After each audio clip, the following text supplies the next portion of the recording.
I invite you to now close your eyes as we enter into our time today of meditation.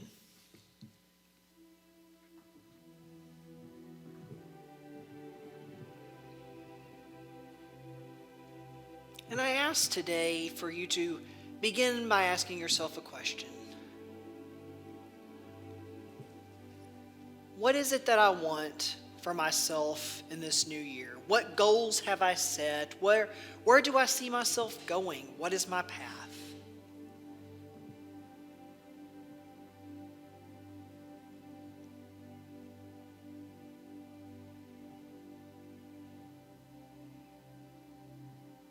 Continuing to keep those questions in your mind as you just allow yourself to breathe.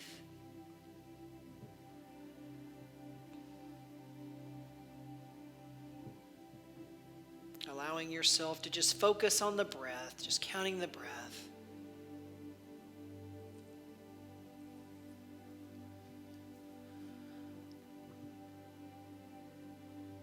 Allowing yourself to become relaxed with each breath you take, feeling all tension or worries or anxieties leave your body.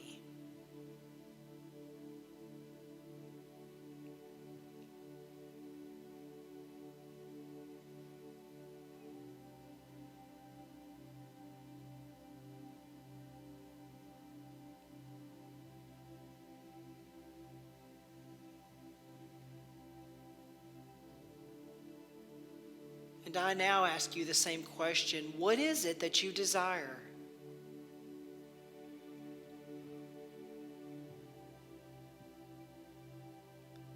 What do you seek to have more of in your life?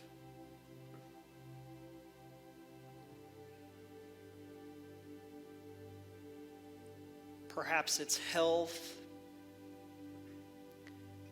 Perhaps a relationship.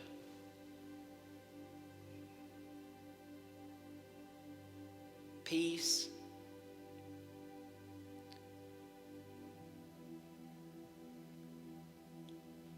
Allow yourself to see it. Allow yourself to feel it. Feeling as if you already have it.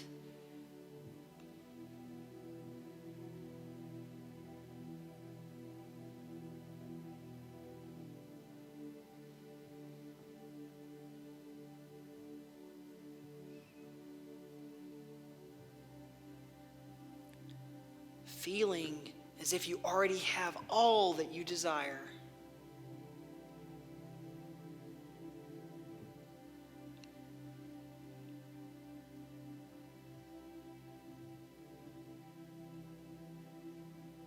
Feeling the excitement that comes with having that desire.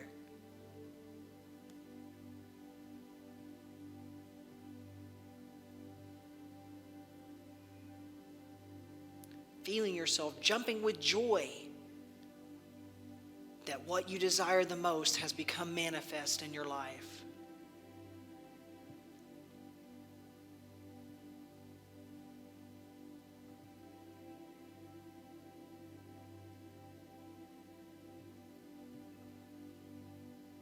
Knowing that right now, as we enter into this new year, your opportunities are unlimited.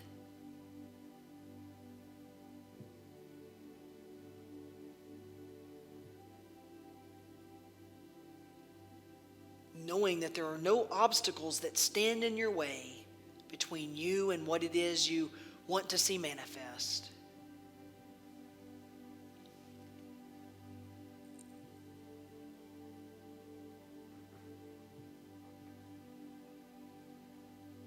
And as we prepare to enter into our moment of silence, I just invite you to hold that vision in your mind of what it is you want to see. Of what it is you want to feel. And go beyond just seeing. Feel it and know it. Claim it. It is yours right here and right now. Hold that. Hold that as we prepare or as we move into our time of silence.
So I ask you now, did you see it?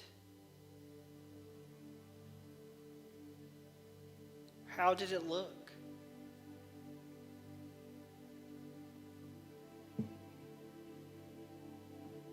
Did you feel it? How did it feel?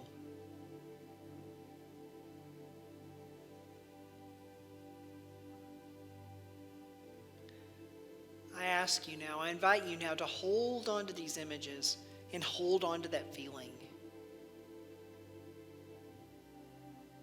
Allowing yourself to see it and to feel it each and every day.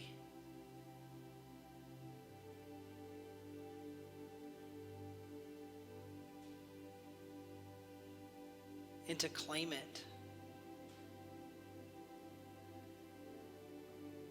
Knowing that it is already yours.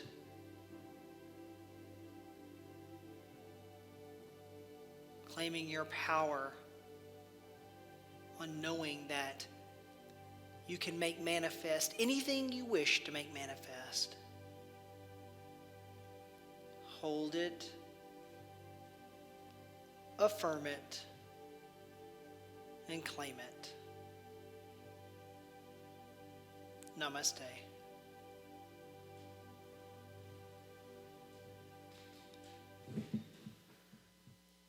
And please join us as we sing our new Lord's Prayer together.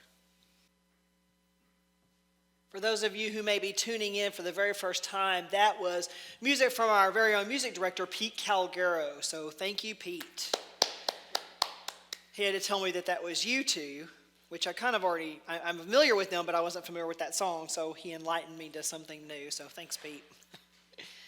So happy New Year's Day, everybody. Like I said before, it's the first Sunday of 2021.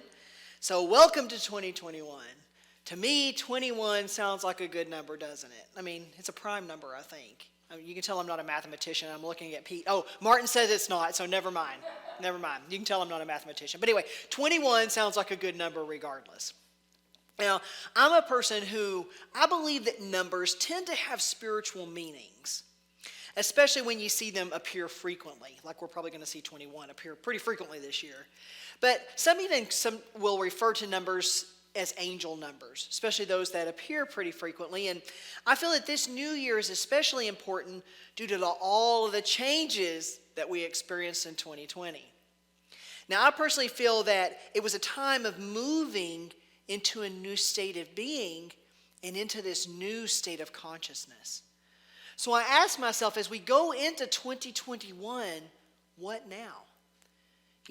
What now as we enter into this new year?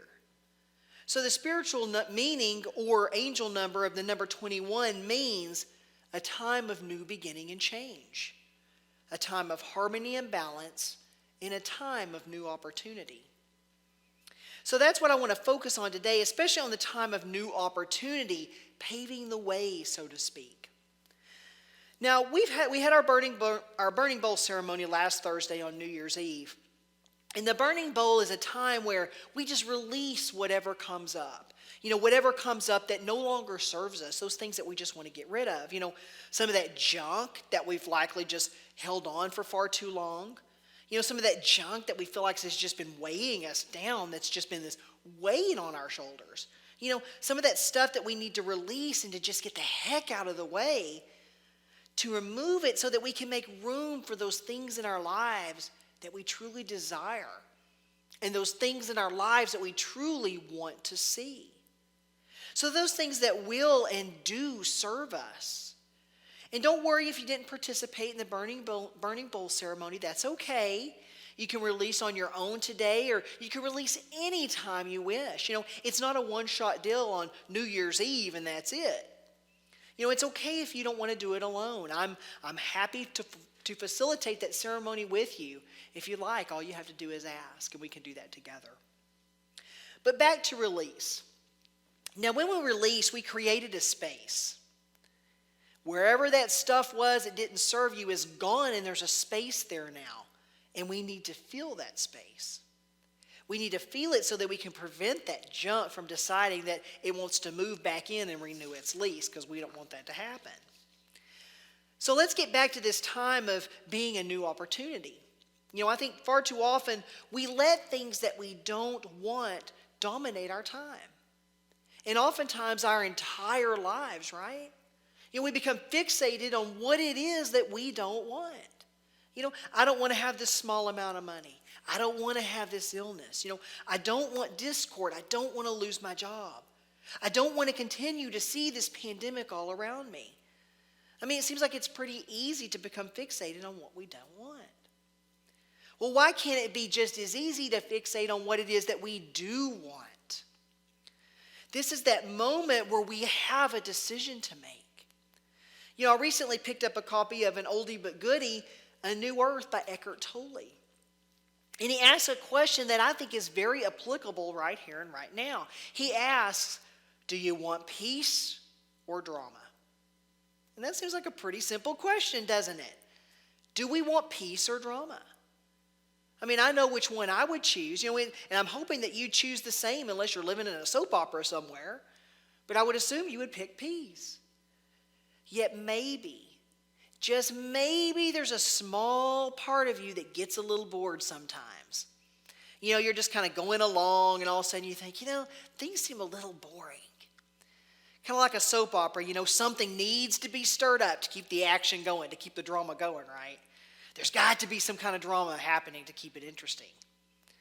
Maybe there's this even keel is getting a bit humdrum. So we subconsciously think to ourselves, maybe a little bit of drama. I like Pete's hand gestures over here. But maybe a little bit of drama would be nice. A little something to kind of shake it up a bit. And we're off to the races. The thing is that we move out of this truly conscious state when we do this. We begin to move into this state of unconsciousness. And oftentimes we don't even really know it. We don't even really know that we're moving into that state, at least on a conscious level. What if, though, we could start to feel ourselves moving into that state of consciousness as we do it? We're not always going to necessarily be aware right away that we've decided to sprinkle a little bit of drama into our lives, but what if we could be aware of it right when it happens and catch it right when it happens? Sometimes it just starts to happen, and before we know it, we find ourselves in the middle of this whirlwind, in this middle of this state of chaos, as things are chaotically just kind of flying around us. What if we felt it, though? What if we felt it beforehand? What if we were able to wake in just at the right moment? That moment where we feel ourselves slipping into that unconscious state. We might save ourselves a little bit of a heartache, I think. The good news is that we do have an amazing opportunity to awaken when that moment hits, or to stay in that state of awareness rather than slip into that chaotic drama. But how is it that we do this? How is it that we catch ourselves at just the right moment? Now, Eckhart Tolle mentions our friend, the ego. So oftentimes it's the ego that wants to shake that stuff up a little bit. Ego's like, hey, it's getting a little boring in here. Let's shake it up. It likes to poke around and have its hand in a few different things, that really stir the pot a little bit. Even keel is sometimes a little boring to the ego. Things are going really smooth right now, it may say. Let's shake it up a little bit. Let's get this party started. There's nothing wrong with having a party. We just want to do it in a peaceful state, right? So let's talk a little bit about moving beyond ego. Let's talk about stepping beyond that and out into our true identity. That place where we find consciousness. That place where we are consciousness. So one of the first things to realize is that oftentimes we're living in this state of illusion. And in that state of illusion, we identify with, and in fact, we identify as the ego. This is especially strong when the ego begins to feel like it's going to war, where it begins to fight to survive.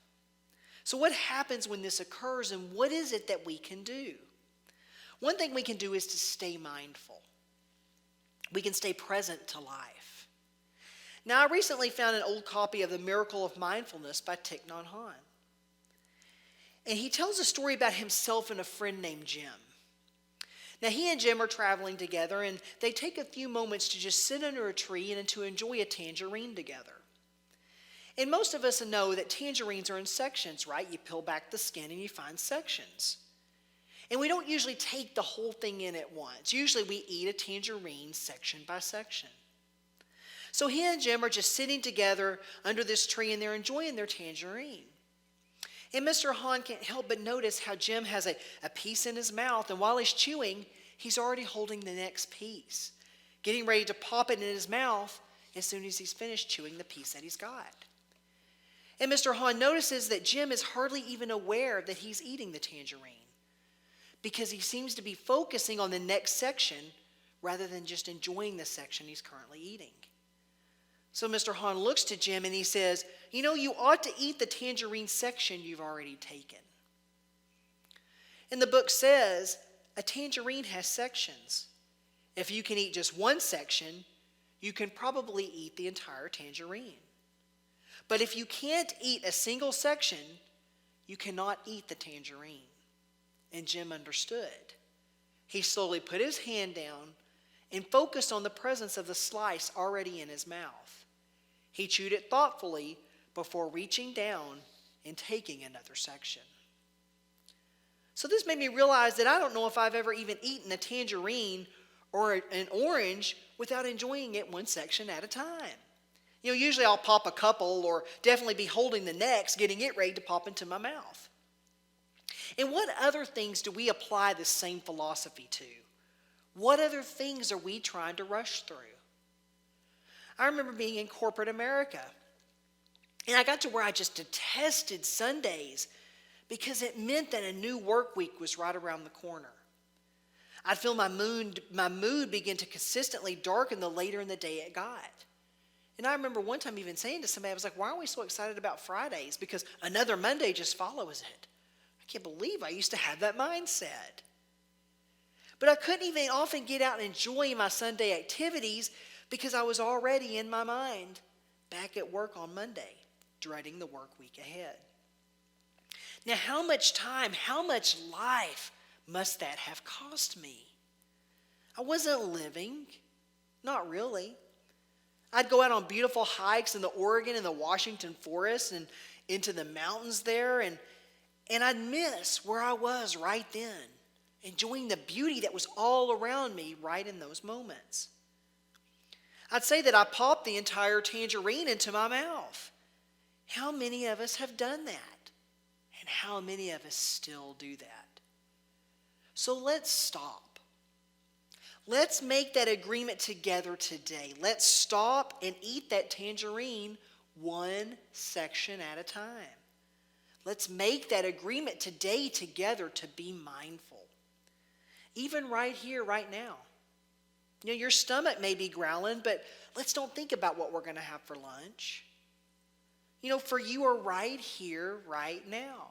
Lunch will happen, but it's not right now. Allow yourself to feel in this moment where it is that your body's making contact with the ground. Allow yourself to hear the sounds that are in your home or wherever you are right now. Maybe the clock is ticking. Maybe you hear a dog barking off in a distant backyard somewhere. Maybe it's your own dog. Maybe you hear the sounds as one of the kids is watching TV in another room. Maybe you hear a snowblower even outside if you're here in Madison. Whatever it is, just allow yourself to be right here, right now. We've got this amazing opportunity to be right here, right now. We've got this opportunity to experience the richness of life anytime we want to take it. We just have to make the choice to do it. And I don't always do it either, but I'll work on it right alongside you. Let's make a pact today, right here and right now, to do this together. Now, the number 21 also means a time of harmony and balance. So I want to start this one off with a question, and you can raise your hand and be completely honest because I can't see you. So how many of you ever complain? Now, I know I need to put my hand up here because I know I do, and you can't see it, but Pete's raising his too, so I'm just going to say it. Pete's raising his too. Martin's not, but that's okay. So one thing Eckhart Tolle mentions is complaining is one of the ego's favorite strategies for strengthening itself. So how does it do this? It does this because you complain and then you start to believe the story behind the complaint. Oh, my spouse leaves dirty socks on the floor. Oh, that makes me so mad. Wait a minute. My spouse must be lazy. That's it, my spouse is lazy. Oh, my spouse must be a slob. And again, we're off to the races, right? And this goes for complaints spoken and even for those unspoken. So those thoughts that are in here, they still count. So don't think you can get away with just thinking of them. It makes no difference because the universe is still out there hearing what it is that you're thinking and saying. It still hears those unspoken words. So it's out there. Even when you're thinking it, it's out there. And it also doesn't matter whether the complaint is about a person or about a situation. It's all the same. And this is when it really helps to know ourselves. To really know ourselves. And if we don't, to get to know ourselves. It's being mindful still because it's starting to know that voice that's in your head. So we can usually feel a complaint coming on. We may not be all that conscious of it at first, but we can start to become so. So let's think about this for a moment. Think about your spouse, your partner, your friends, anyone else that you're very close to. And we often know when they're starting to feel a little irritation, right? We can tell it by the maybe a sigh that they make. Maybe by the look they have on their face. A twitch they have in their eye. Whatever it is, we can usually know that the irritation is coming or that it's there. Why can't we know this with ourselves as well? We look outside during the winter and think, oh no, the sun is gone and there's now snow on the ground. It was so pretty this summer. Oh, how I miss it. Why does it have to be so cold? Well, maybe that's just me. I don't know. But anyway, you get the gist. It's becoming familiar with ourselves and getting to know ourselves. And how do we do this? It's almost the same as just spending time with a friend. We go out to have coffee with friends. We sit in a park when it's warm and we have conversation. We do these things in places where we can really hear each other. We don't try to get to know somebody by yelling at each other over loud music. We don't get to know another person when we're both busy doing other things. We sit down and we spend quality time with another person to get to know that other person. And you see where I'm going with this, right? You must spend time becoming comfortable with you, becoming comfortable with yourself and with your thoughts. You must spend time in the silence. I used to know this guy who couldn't be by himself for what even seemed like 5 minutes. He always had to be speaking to another person or heading out the door to speak to another person. Then if he was alone, he was watching the TV or had the radio on. There always had to be something, anything, to prevent him from being by himself. Or probably be better described as being with himself. So we've got to be willing to get to truly know ourselves because that is the key. That is the key to moving forward. That is the key to moving into and owning these new opportunities that come our way. It's now 2021. How are you going to pave the way forward this year? Are you willing to learn to pay attention? And I don't mean to just what the physical world is showing you. Are you willing to pay attention to what and where Spirit is guiding you to do, to be, or to go? If you're like me, you realize exactly what it was that you were made out of last year. Perhaps you found strength you didn't really know that you had. Perhaps you found courage, healing, more spirituality. Maybe it was none of those things, or maybe it was something else entirely. I don't know. But whatever it was, you've got this wonderful opportunity right here in front of you. You've got this wonderful opportunity right here, right there within you. You can choose to pave this wonderful way, to pave this wonderful path into a life you've probably also even just imagined up into this point. It's time to make it manifest. Let's do this together. Namaste.